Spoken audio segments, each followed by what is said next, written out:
Some events leave a deep mark on history, but none on the land. This is the site of the Battle of Hastings. After almost 1,000 years, no traces of the bloody conflict can be seen. But here, the fate of England turned.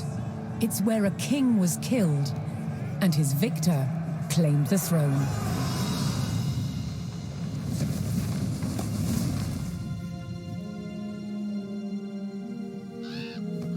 October 14th, 1066. We know what happened here on this day thanks to this.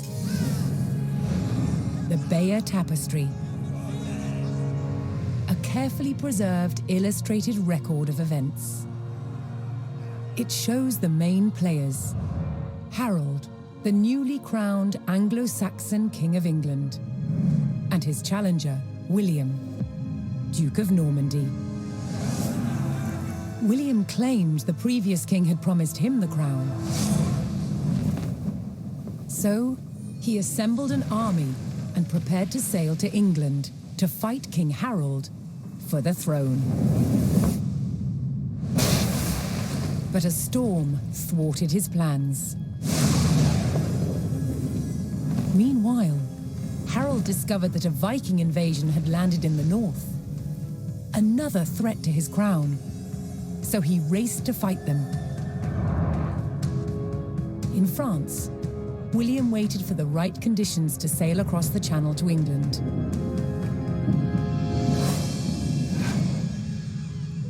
The weather cleared.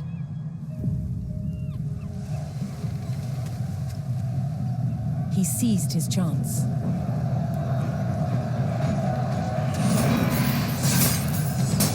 "250 miles north, Harold had defeated the Vikings. Now, hearing of William's arrival, his army sped south. At 9 o'clock in the morning, on this hill, William's Norman army were ready to do battle with Harold's Anglo-Saxon men. The stage was set, and up for grabs, England itself.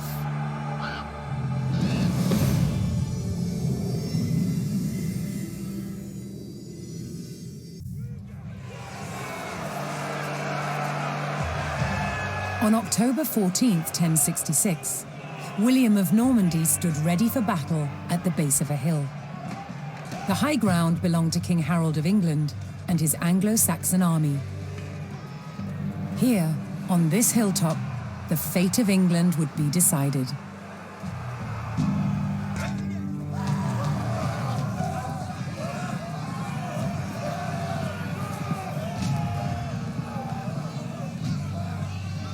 Leaderless and defeated, the last of the Anglo-Saxon army fled for their lives. The Normans celebrated victory over the English king, but William's quest to rule England was just beginning.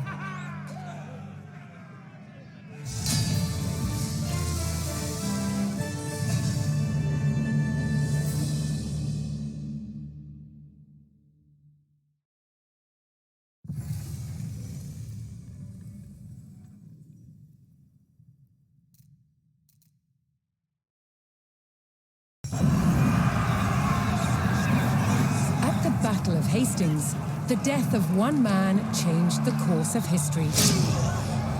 The Anglo-Saxon King Harold was killed here, on England's south coast. His army defeated by William of Normandy. Anglo-Saxon rule was over forever.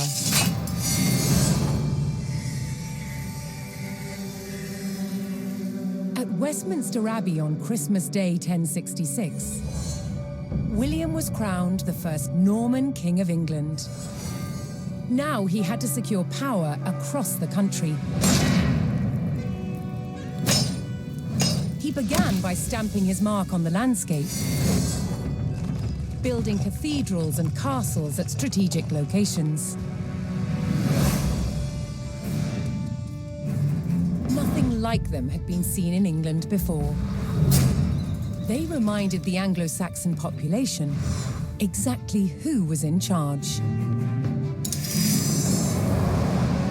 But not all were content with living under Norman rule. Anglo-Saxon revolts broke out across the country.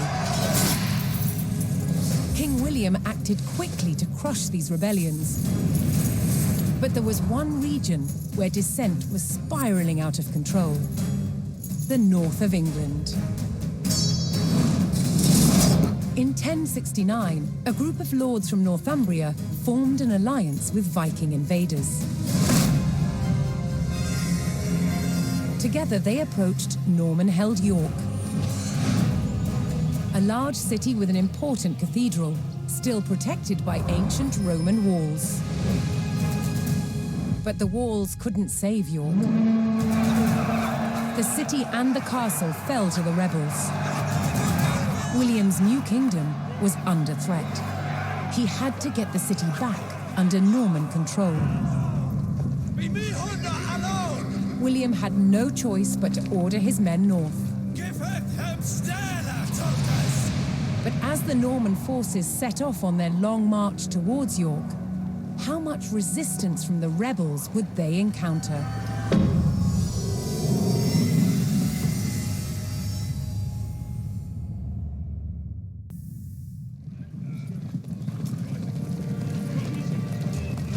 William the Conqueror marched north, with his army of Normans determined to take back the rebel-held city of York. But in his path stood rebel towns that harbored William's northern enemies.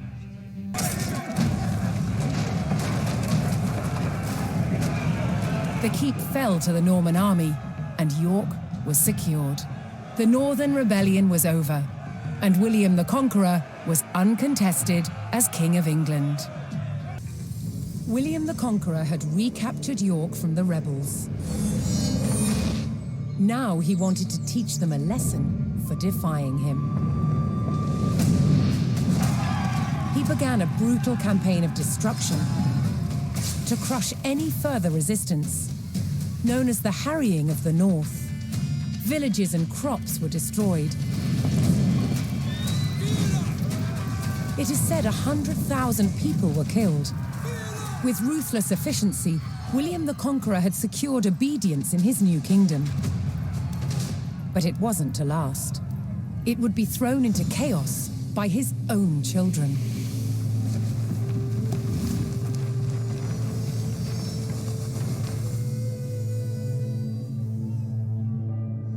When William the Conqueror died in 1087, his favorite son succeeded him, King William II, known as William Rufus. But 13 years into his reign, disaster struck. While out hunting, he was killed.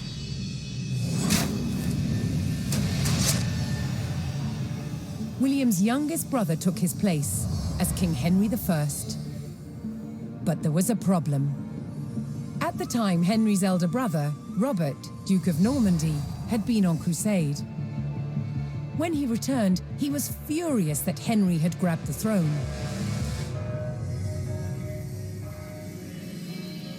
From Normandy, Robert attempted to invade England to claim the crown from his brother. But he failed and returned home. In retaliation, Henry struck back. In a reversal of 1066, he crossed the Channel and invaded Normandy, intent on undermining his brother Robert's rule. His first target was Bayeux. This rich and splendid city was one of the jewels of Normandy. Henry was to begin his campaign by unleashing his forces on the city. Bayeux was about to feel the wrath of the English army.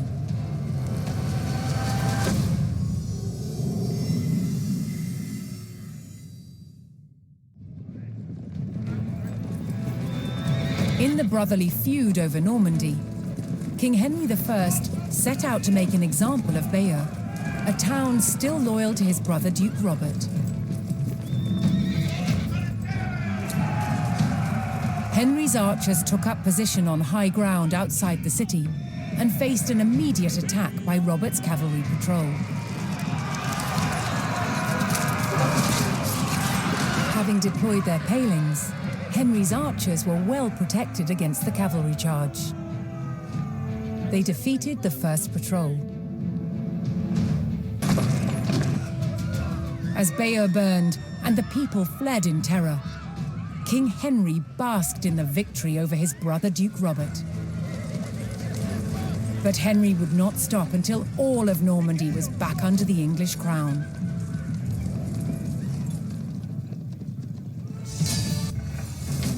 While Bayeux burned, King Henry pressed his advantage. Seizing key fortifications and buying the loyalty of powerful lords, Henry loosened his brother's grip over Normandy. At Tinchebray in 1106, brother would fight brother for final claim to their father's lands.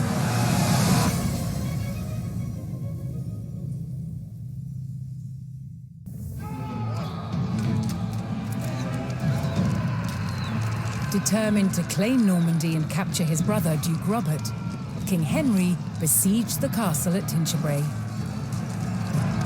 But the direct assault on the formidable stone castle was failing.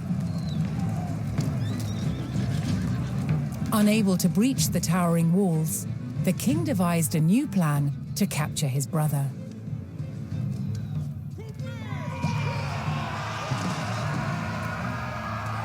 Henry would force Robert to defend his lands from attack by razing the villages of Martigny and Fresnes.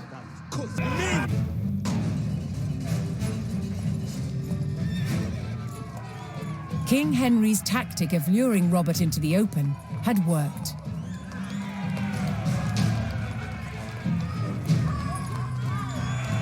Henry captured his brother, and Normandy was his.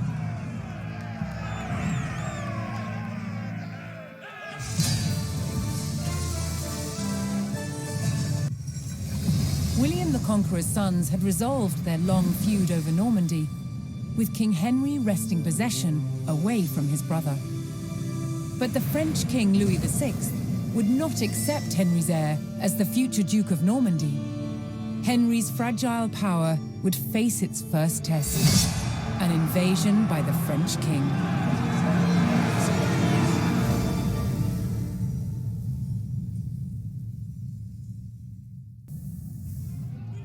In the disputed countryside between Normandy and France, a smouldering farmstead gave away the beginnings of a French invasion. At the head of the vast army stood King Louis of France himself. An English scout hastily rode to inform King Henry of England, who was still en route to defend his borders. Hearing of the threat, villagers and guards fled their English-held towns and retreated to the stronghold of Fleury.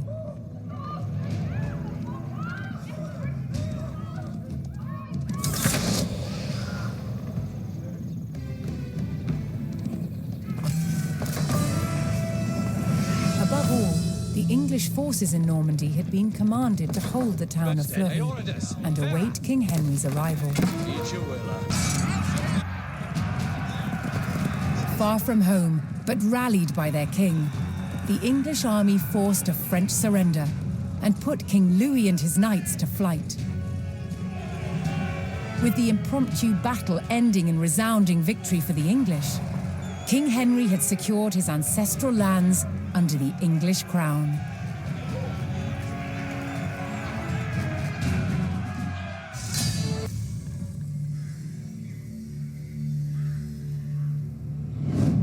After England defeated the French at the Battle of Bremule,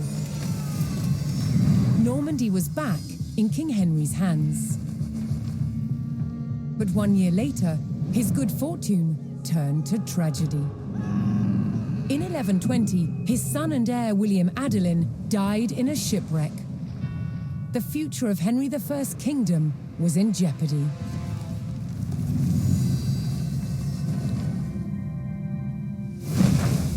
Henry desperately needed a new heir.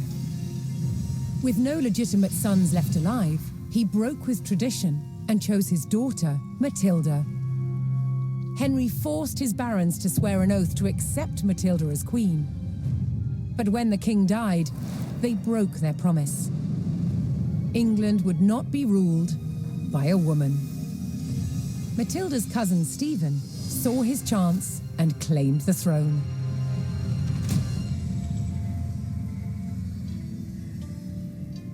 The crisis moved to the capital. At Westminster Abbey, Stephen was crowned king, but Matilda wanted what was hers. She was also lining up powerful supporters who would fight Stephen for her right to rule. Their conflict engulfed England in civil war. Fighting raged throughout the land. In 1141, everything focused on one of the kingdom's most strategic cities, Lincoln. Matilda's allies had commandeered the castle. But King Stephen was determined to take it back.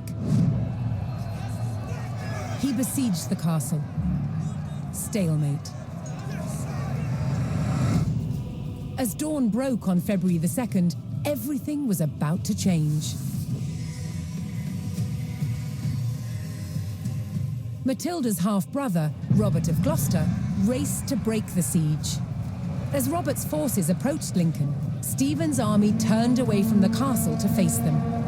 Robert could win Matilda the crown, but only if his army could win the day.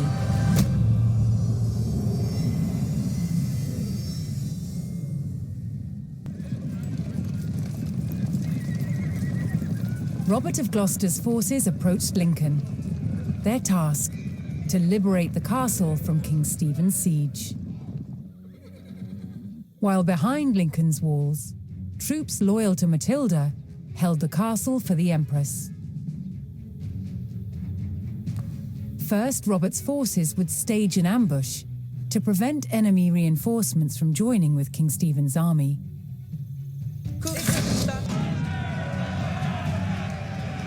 Matilda's forces had won the battle at Lincoln. But the fight for the crown was not over yet. Victory over King Stephen at Lincoln gave Matilda the upper hand in her fight for the English crown. But in the years that followed, fragile loyalties shifted, and under threat of capture, Matilda was forced to retreat. As her holdings in England came under attack from the king's army, it fell to her son Henry to keep Matilda's claim to the throne alive.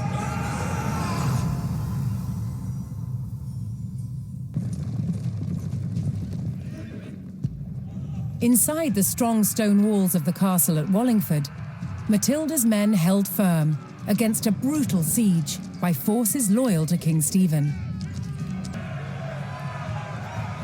The joint forces of Matilda and Henry had thwarted King Stephen's siege of the strategic castle at Wallingford. After over a decade of conflict, Matilda's claim to the throne was still alive.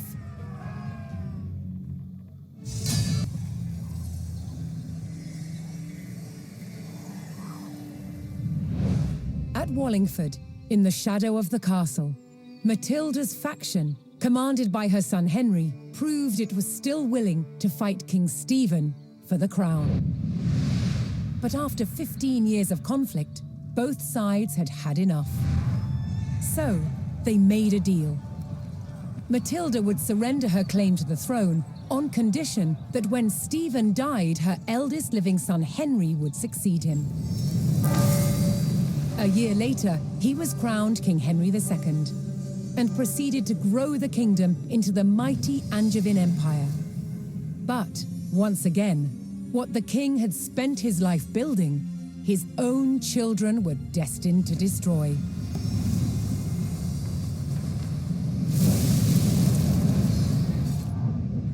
King Henry II had 4 surviving legitimate sons. and he planned to divide up his kingdom between them.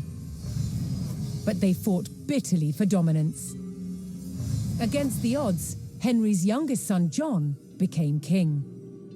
But King John was deeply unpopular.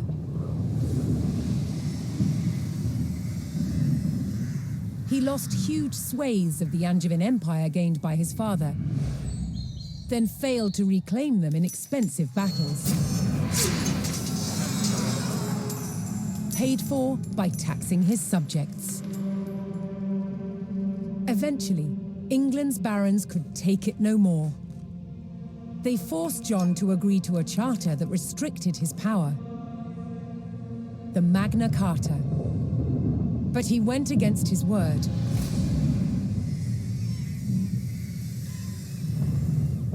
Furious, they rebelled, inviting Prince Louis of France to invade England. In 1216, Louis sailed to Dover and set his sights on taking this: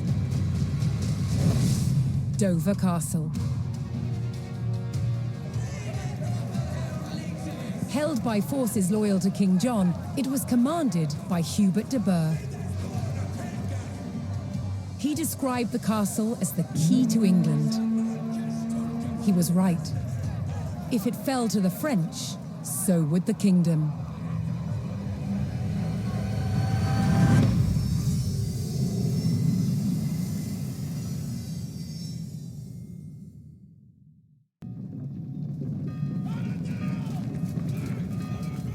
Asked to invade by the rebel barons, Prince Louis's French army launched an assault on the castle at Dover. Opening a crack in the outer defences, the invading forces charged the castle walls.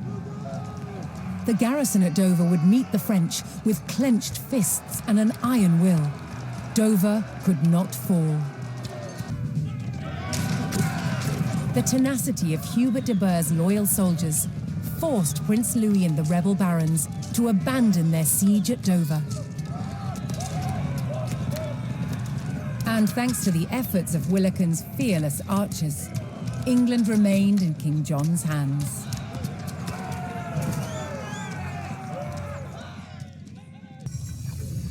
In the year prior to the defense of Dover, King John's defiance of the Magna Carta had mired England in a rebellion known as the First Barons' War. Across England, barons broke ties with the crown and seized important cities, including Rochester. With his reign under threat, John deployed his forces to retake Rochester and capture the traitors.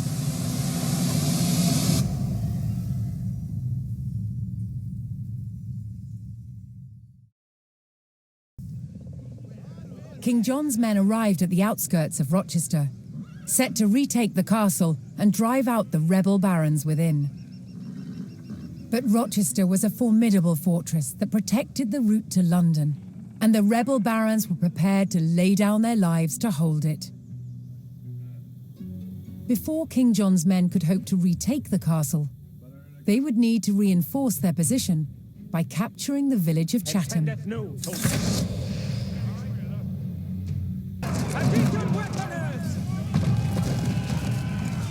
The great keep at Rochester fell at the hands of the king's army, securing both the castle and the route to London. While the fight for England raged on, a desperate King John clung to the throne.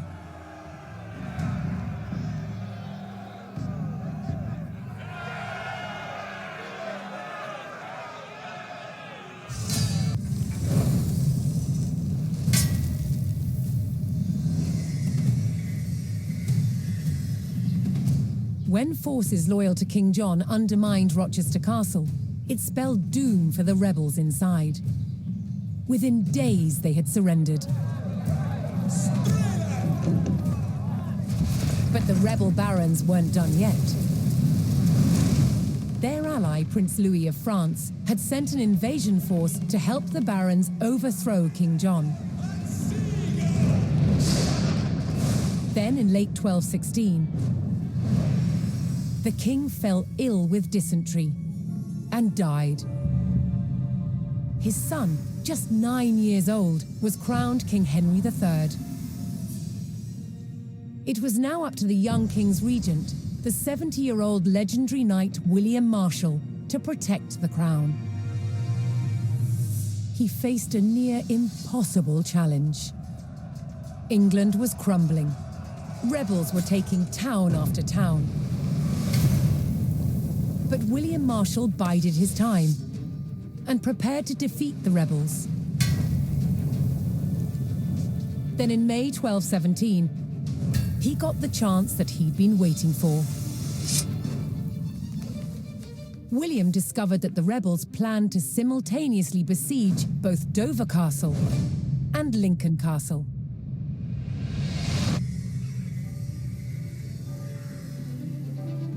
With rebel forces split and weakened, William Marshal led his royalist army to Lincoln. The castle on one side of the city was still controlled by royalists, under its formidable constable, Lady Nicola de la Haye. But the streets of the city were under rebel control. On May 20th, 1217, the Royalist Relief Force, led by William Marshal, arrived to retake the rebel-controlled city. The future of England rode on the success of this mission.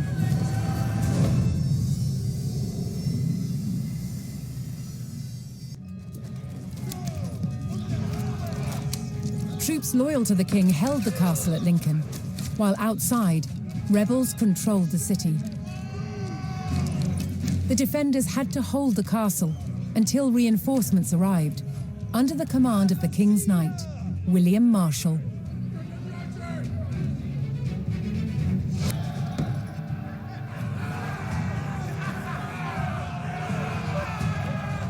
William Marshal and Nicola de la Haye had saved the city, and with it, the kingdom.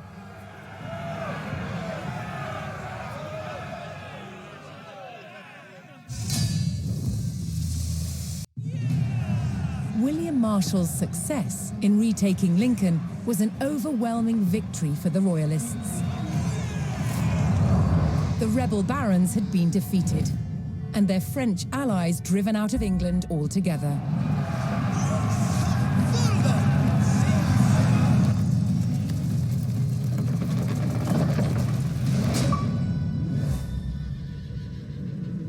William Marshal now focused on creating a stable kingdom for the young King Henry III. To maintain the backing of the rebels, in 1217, a royal seal of approval was given to a reissued Magna Carta, limiting the power of the monarchy. Many barons held lands in both England and Normandy. But now they faced a choice. On which side of the Channel would they make their home? Many chose England. The cross-Channel kingdom was over, establishing a clear English identity.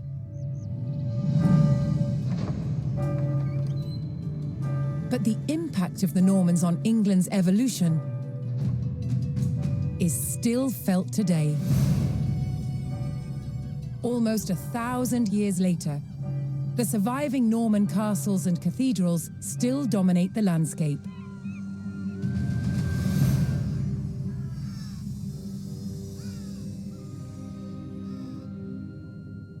In the midst of the modern city, William the Conqueror's fortress, the Tower of London, remains a powerful reminder of their legacy.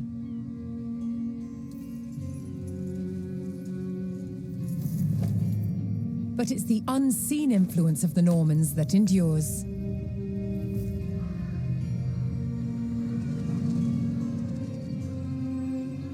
The Norman invasion changed the English language and established the foundations of modern parliament and governance.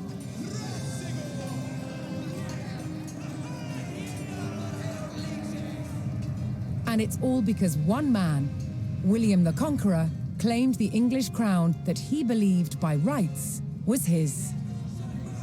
The Normans conquered a country and changed the course of England forever.